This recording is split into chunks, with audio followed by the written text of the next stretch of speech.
ఇప్పుడే జీ5 app download చేయండి. చూడండి మీ ఫేవరెట్ టీవీ షోస్ ఎప్పుడైనా ఎక్కడైనా.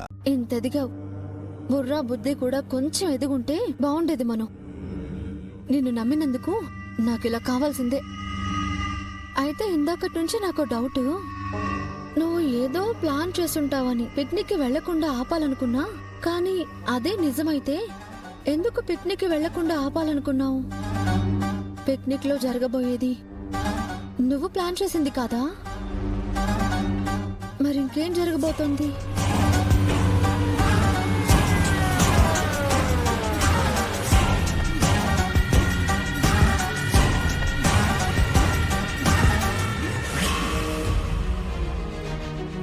ఏంటి కారు ఇక్కడ ఆగింది?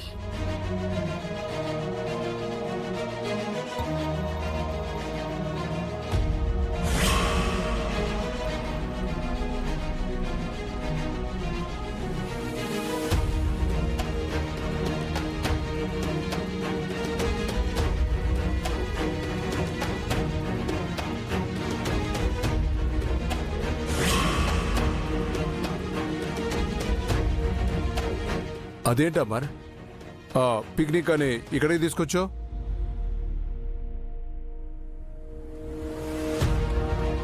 ఇది ఆరు మనోహరి పెరిగిన ఆశ్రమం నాన్న.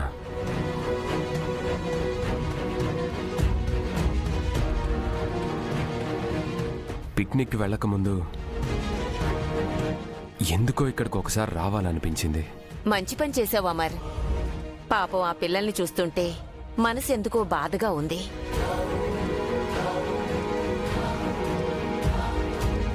ఎలాగూ వచ్చాం కదా మరి, వాళ్ళకి స్వీట్లు చాక్లెట్లు తెచ్చుంటే బాగుండేది కదా. ఆల్రెడీ తీసుకొచ్చాను నాన్న, డిక్కీలో ఉన్నాయి. రాథోడ్, సరే సార్. పదండి లోపలికి వెళ్దాం.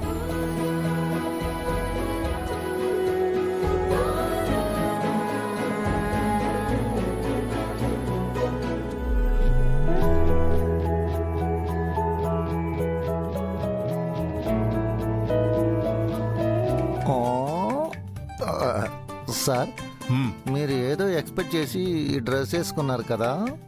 రాథోడ్, ఏంటి? నాకు ఇవన్నీ జరుగుతాయని ముందే తెలిసి ఒక ప్యాంట్ రెడీ చేసి కారులో పెట్టా. అవునా? అవును.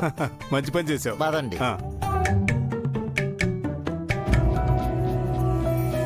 నమస్కారం సార్. నమస్తే అండి. బాగున్నారా? బాగున్నాం వార్డెన్ గారు, మీరెలా ఉన్నారు? బాగున్నాను సార్. పిల్లలకి బుక్స్, స్వీట్స్, బట్టలు తీసుకొచ్చాం. కన్నవాళ్లు కూడా వద్దనుకుని వదిలేసి వెళ్లిపోయిన పిల్లలకి మీరు చేస్తున్న సాయం ఎప్పటికీ మర్చిపోలేంది సార్. ఈరోజు ఈ ఆశ్రమంలో పిల్లలందరూ సంతోషంగా ఉన్నారంటే అది మీ వల్లే సార్. అది నా బాధ్యత. ఇది ఆరు పుట్టినిల్లు.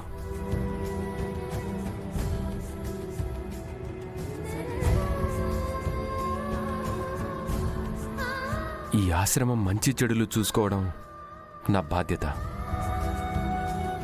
ఎప్పుడు ఈ ఆశ్రమానికి ఏ అవసరం వచ్చినా ఆలోచించకుండా అడగండి. అలాగే సార్, పదండి. రండి.